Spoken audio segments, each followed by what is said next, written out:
Good morning, comic book fans. Welcome back to Comics in 5 Minutes. I'm your other Shorty, and it's another quiet week. Don't expect a bunch of reviews this week, but big release is Blade. I kind of went into this one actually feeling a little bit dubious, if I'm completely honest, because the last Blade thing I read was him as like sheriff of a vampire nation. I thought it was absolutely fantastic, but it turns out the artist of this comic book, Elena Casagrande, is an anti-fascist, and having Blade as a cop, I think she'd have probably bounced off a little bit. So we instead gone back to him just being like a hunter extraordinaire doing a bunch of murders, and it's good. It is probably the best Brian Hill comic book I've ever read.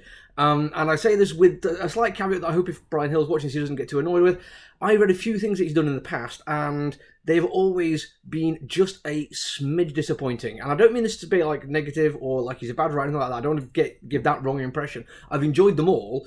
But what I mostly enjoy is this really cool concept, fantastic characters, great story beats that could happen.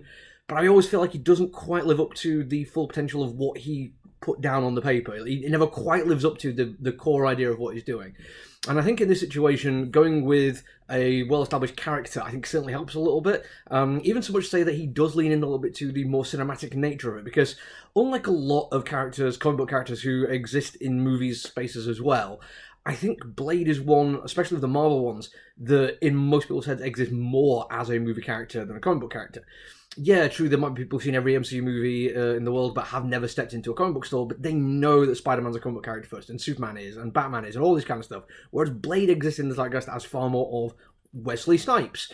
It's hard to distance that, and I think Mr. Hill has done a very, very good job of giving people what they expect, but not selling it down. He's not dumbing it down at all. There's no like just lazy quips. There's no silliness unnecessary that's unnecessary put into this comic book.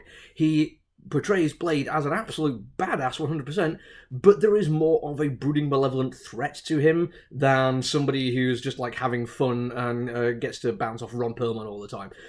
It is definitely darker and more threatening, and I like it for that, but doesn't ignore the badassery either. First introduction to Blade. In this comic book, he drives a car into a club where there's about to be a vampire murder going on in a car with headlights that shine UV light, and uses that to obliterate some vampires, and then goes to town on the rest of them. It is exactly what you want Blade to do in this kind of situation. It looks fantastic, and it sets up a very cool story which mixes darkness and action beats quite effectively.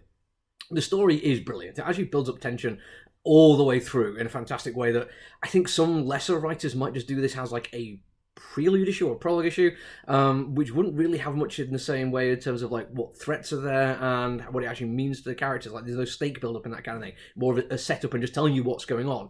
This does all that. It absolutely sets up what's going on, introduces characters, and it gives them time to have some fantastic dialogue with each other. Blade gets to be Blade. We get introduction to some new characters as far as I'm concerned, but it also sets up the stakes and makes you care about these people and makes you realize that they actually have past relationships, and what happens between these people matters in this comic book.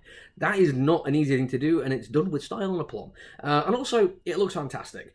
Elena Casagrande is brilliant. The way she lays out pages, using still images to show motion is really, really cool. It's one of my favorite things in comic books whatsoever. And there's a fantastic bit where Blade talking with somebody all of a sudden has the sword under his chin in a threatening thing, but you never actually see him draw the sword or charge towards, or a motion line of the sword whips through the air. You just expected to trust that Blade is badass enough that at some point he'll just decide that's where his sword needs to be to make a point, so his sword is there. And the movement happens. That is very, very clear that there is movement going on there, but she doesn't just show you the movement. She trusts that you understand that's what's happening. It's fantastic, and it looks brilliant. The detail, the character design, and again, the action sequence is fantastic. Even some page layouts show timing and how stuff moves around is just really, really effectively well done. And the colouring, I cannot stress enough. I'm going to try and find a double page so you get the full depth of it. Well, that one's actually a bit too dark. Yeah, here we go. It's Jordie Bellaire on the colouring, and I'm never ever going to stop telling you that Jordie Bellaire is one of the finest colourists in the industry. She can do no wrong. I absolutely love everything she does, and she does play with the darkness in this one far more than I've seen her doing some other buff stuff. Don't get me wrong, she still managed to add her own little bits of detail into it with the UV light and shadow casts and the depth of the detail that Casagrande has put into the characters. She gets to play around with as well.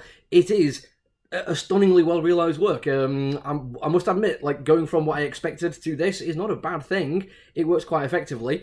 I think if you're expecting Cinematic Blade, you're not going to be disappointed, but you're also going to be shown more than just Cinematic Blade. Because I've not read many of the comic books involving the character. Maybe there's some people out there who might not want this level, I don't know, but for me, it worked 100% effectively, and I'm looking forward to the next issue. That's it for me. There's probably not much I'm going to review this week. It's another quiet one.